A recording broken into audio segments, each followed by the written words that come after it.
l'appel à projet s'inscrit dans un processus engagé il y a environ une dizaine d'années, un processus qui correspond à une mutation profonde de la ville de Nice et plus largement de l'aire urbaine niçoise, mutation en direction d'un changement d'échelle en matière de développement économique, premier point, et deuxième point, un retour en matière d'aménagement, d'architecture, d'urbanisme, à ce qui a fait le succès de cette région, c'est la qualité de vie.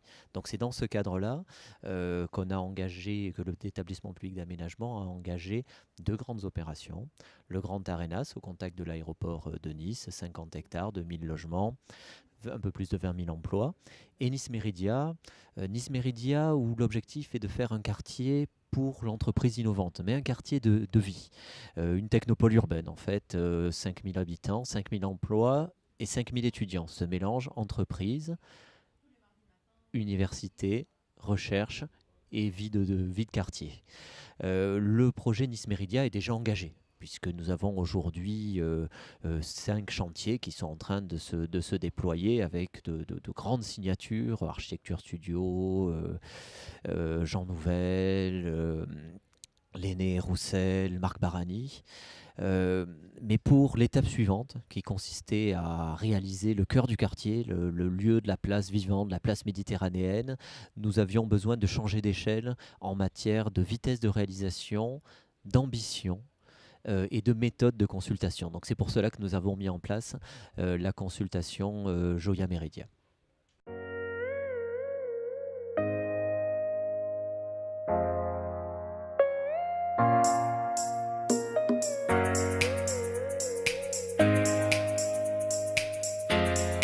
Alors, à l'origine de notre volonté était le fait d'avoir un processus qui nous permette d'avoir un niveau de qualité exceptionnel, qui nous permette d'avoir une vitesse de réalisation significative, puisque nous souhaitons livrer à horizon de 3 ans la première phase du quartier, et puis d'avoir un processus qui interroge au-delà de la simple question architecturale et urbaine.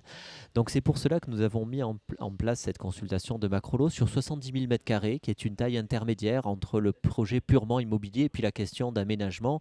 Donc 70 000 m², c'est un peu plus de 800 logements, en fixant quelques règles intangibles, ou qui étaient des invariants, et en laissant à côté de cela un grand espace de liberté. Et dans ce processus-là, nous venions avec notre histoire, où quand on fait des jurys d'architecture, on est souvent un peu gêné parce que voilà, on se dit ah bah, ce projet il aurait pu être mieux, ou celui-là mais attends il est allé dans la mauvaise direction et c'est vraiment dommage, et on se retrouve parfois à choisir le moins mauvais des projets, et notre objectif c'était d'avoir l'embarras du choix. Donc c'est pour cela que nous avons proposé une méthode fondée sur le dialogue. Alors le dialogue, c'est quand même quelque chose qui doit être mené de façon très rigoureuse, parce qu'il est évidemment hors de question qu'une idée d'une équipe soit transmise à une autre équipe. Cependant, nous avons eu des ateliers urbains organisés de façon séparée entre les 4 équipes qui étaient en compétition, pour pouvoir justement, où la maîtrise d'ouvrage était à disposition des équipes pour qu'elles puissent poser des questions et d'une certaine façon améliorer des projets. Et quand notre réponse nous a mené à modifier le cahier des charges, eh bien, l'information était transmise à l'ensemble des 4 équipes en compétition. Et le résultat a été qu'honnêtement, le jury, qui était un jury avec des architectes d'envergure internationale, a eu l'embarras du choix, puisque nous avons eu 4 projets exceptionnels.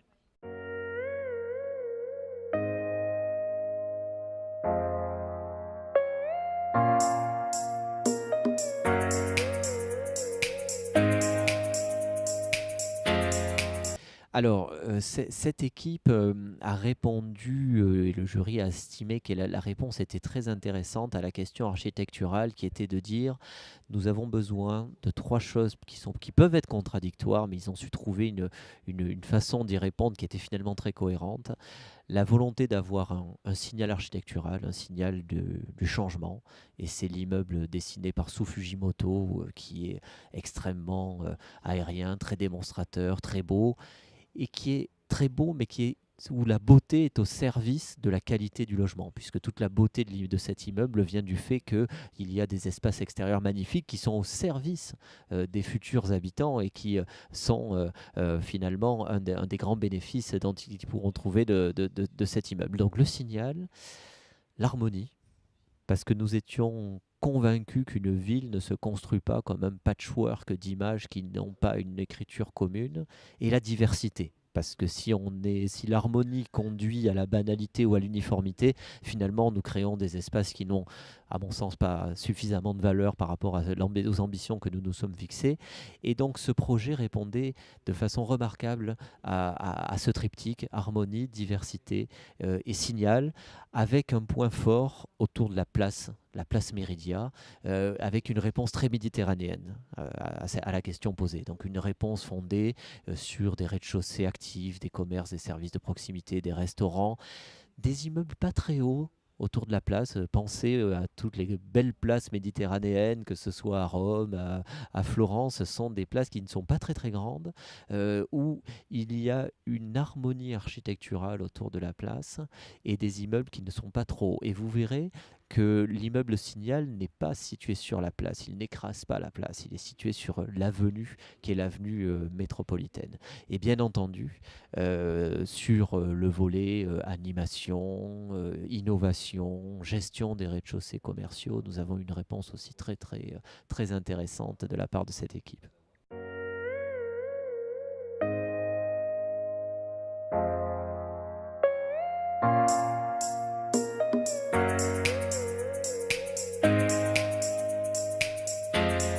L'objectif de cette consultation, c'était d'aller vite. Donc, elle a duré à peu près 1 an, la consultation.